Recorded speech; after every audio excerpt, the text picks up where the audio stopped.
आज हम एक ऐसी दिलचस्प मार्केट स्टोरी को समझने वाले हैं जो हर साल होती है और चांदी के बाजार में हलचल मचा देती है। ये एक ऐसी कहानी है जो सीधे तौर पर निवेश के फैसलों से जुड़ी हो सकती है। और ये पूरी कहानी जुड़ी है चीन के सबसे बड़े त्योहार चाइनीज न्यू ईयर से। देखिए, हर साल जैसे ही ये त्योहार नज़दीक आता है ना, तो निवेशकों के मन में एक बड़ा सवाल खड़ा हो जाता है। क्या इसकी वजह से चांदी की कीमतों में गिरावट आएगी? तो चलिए आज इसी सवाल के तह तक चलते हैं और समझते हैं कि सालाना हलचल के पीछे की पूरी इनसाइड स्टोरी आखिर है क्या। तो सबसे पहले समझते हैं कि ये होता क्यों है। आखिर क्यों इस त्योहार के आसपास कीमतों पर एक दबाव सा बन जाता है? देखिए, कहने को तो चाइनीज न्यू ईयर की आधिकारिक छुट्टियां करीब 7 से 10 दिन की होती हैं, लेकिन असल में इंडस्ट्री पर इसका असर कहीं ज्यादा लंबा होता है। चीन में ज्यादातर फैक्ट्रियां और पूरी की पूरी सप्लाई चेन लगभग 2 से 3 हफ्तों के लिए या तो पूरी तरह से बंद हो जाती हैं या फिर बिल्कुल धीमी रफ्तार से काम करती हैं। और बस यहीं से एक चेन रिएक्शन शुरू हो जाता है। त्योहार शुरू होता है, फैक्ट्रियां धीमी पड़ जाती हैं और इसका सीधा मतलब है कि इंडस्ट्री की तरफ से होने वाली चांदी की खरीद में भारी कमी आ जाती है। और जाहिर सी बात है, जब दुनिया के सबसे बड़े बाजारों में से एक में मांग अचानक से कम हो जाए तो कीमतों पर दबाव बनना तो लाजमी है।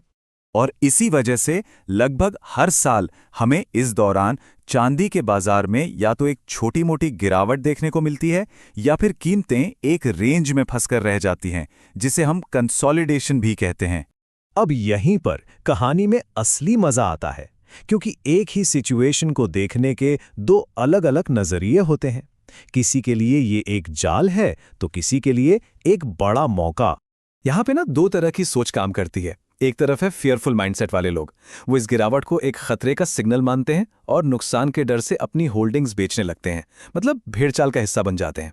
और दूसरी तरफ है स्मार्ट माइंडसेट वाले, वो जानते हैं कि ये एक प्रेडिक्टेबल पैटर्न है जो हर साल होता है, तो वो इससे डरने की नहीं बल्कि बाजार में एंट्री लेने की एक बेहतरीन अपॉर्चुनिटी की तरह देखते हैं। वो रणनीति पर काम करते हैं। लेकिन कहानी अभी खत्म नहीं हुई है।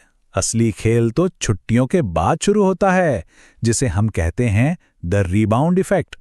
अच्छा, अब इस स्लाइड में सबसे मजेदार बात यह है कि ये डिमांड वापस कैसे आती है।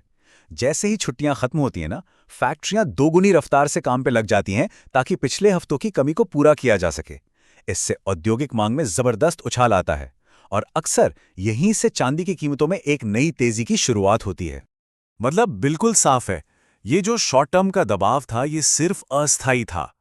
जैसे ही औद्योगिक गतिविधियां वापस पटरी पर आती हैं, ये दबाव एक बड़े पोटेंशियल अपसाइड के लिए रास्ता बना देता है। तो अब सवाल ये उठता है कि इस पूरी जानकारी के साथ किया क्या जाए। एक निवेशक के तौर पर हमारी रणनीति क्या होनी चाहिए?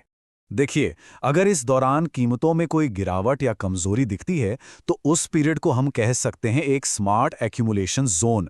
ये वो समय होता है जब लंबी अवधि के निवेशक कीमतों की इस अस्थायी कमजोरी का फायदा उठाकर धीरे धीरे अपनी पोजीशन बनाते हैं। तो सही तरीका क्या है? बहुत सिंपल। पहला कदम, गिरावट के संभावित एरिया को पहचानें। दूसरा, जल्दबाजी बिल्कुल ना करें, धीरे धीरे खरीदारी करें। और सबसे जरूरी तीसरा कदम, अपना नजरिया हमेशा लंबी अवधि का रखें। ये कोई क्विक प्रॉफिट स्कीम नहीं है। चलिए अब इस शॉर्ट टर्म की उठापटक से थोड़ा जूम आउट करते हैं और चांदी की जो बड़ी तस्वीर है, जो लॉन्ग टर्म स्टोरी है, उसे समझते हैं। और जब हम लंबी अवधि की बात करते हैं तो चांदी की कहानी बहुत ही मजबूत दिखती है। जरा सोचिए, green energy, solar panel, electric गाड़ियां, 5G टेक्नोलॉजी, ये सब वो सेक्टर हैं जो भविष्य में तूफानी रफ्तार से बढ़ने वाले हैं और इन सभी में चांदी एक बेहद जरूरी कंपोनेंट है। ये सब चांदी की मांग को आने वाले कई सालों तक मजबूती देने वाले हैं। तो सबसे जरूरी बात यह है कि अगर ये छोटी मोटी सीजनल गिरावट आती भी है तो वो चांदी के मजबूत और शानदार लॉन्ग टर्म भविष्य को बिल्कुल नहीं बदलती। इसलिए इस पूरी कहानी का निचोड़ बस यही है, डर नहीं, एक प्लान चाहिए। अफरा तफरी नहीं, एक रणनीति चाहिए। ये बाजार उन लोगों को इनाम देता है जो भावनाओं से नहीं बल्कि एक सोची समझी स्ट्रैटेजी से काम लेते हैं।